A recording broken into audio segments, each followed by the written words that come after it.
Hey folks, how you doing? Hero None here with your Mundus Minute on September 23rd, 2022. ESO news, ledger merchant, and gold merchant stuff, all in a few minutes. So first up in the news. The Firesong DLC and Update 36 are now live on PTS. There aren't many changes compared to Update 35, mainly just minor tweaks and some new sets, but there are some quality of life changes which are kind of nice, especially the target marking, which would be very welcome for folks that are doing raids and even folks that are doing some PvP. The Wrath Tide crown crates are now live and offering some spooky skins to go with the season. And then finally, there will be a deep dive into the legacy of the Bretons on September 29th on ESO Live. Watch and get free crown crates and a free pet. Let's take a look at the Luxury Merchant and the Golden Merchant for this week, shall we?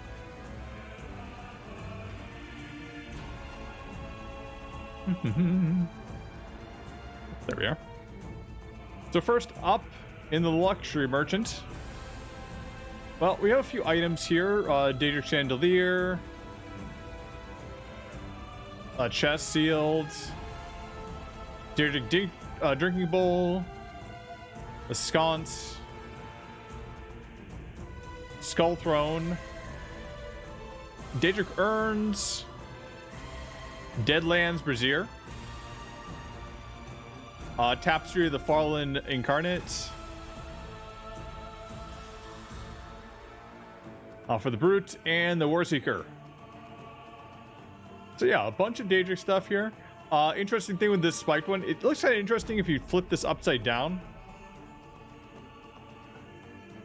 and use it like kind of the opposite way. I use this in my own house, and it's kind of cool. I probably would recommend picking these up. They're only 8,000. Daedric chest sealed is kind of interesting for like a treasure room that you might want to have.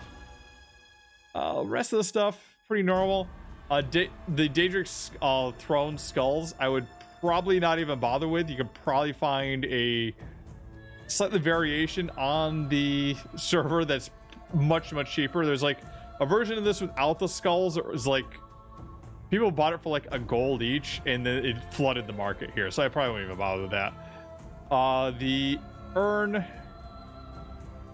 4 frames, not too bad, and of course the tapestries, not too bad either. Now on the Golden Merchant this week, for 150k, Eye of the Grasp amulet with its 5-piece bonus. When you deal critical damage, generate 7 ultimate. You can can occur once every 5 seconds. If it didn't have the cooldown, or if the cooldown was a little bit less, this might be interesting, but probably wouldn't recommend this. Nekas of Bara's Curse. When you do damage, you have 25% to create dress carrier ground up for 5 seconds, reducing movement speed of enemies in 3.5 meters and by 60%. Deals 463 magic damage every 1 second and heals you for 100% of the damage done. That can occur once every 5 seconds. I'd probably skip this. If you want a set that's going to work similar to this, leeching works out pretty good, and I haven't had too much issue with it. In addition to that, it also works based on who hits you rather than you having to hit them, which is kind of useful for tanks who use this type of set. And then finally, Spider Cultist Necklace, which adds 600 weapon damage and spell damage to your destruction staff line.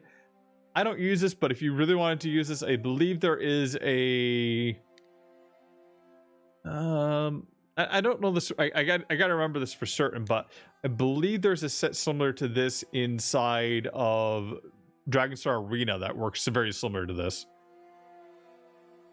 Then for 100k, you can get Baron Zerdus' Arm Cops or the Troll King's Arm Cops. Baron Zerdus is kind of new, so if you don't have the set already and you want to go for Sticker Book, this would be a good time to do so. Anyway, I'm Hero of None. That's the Mundus Minute. I'll see y'all in Tamriel.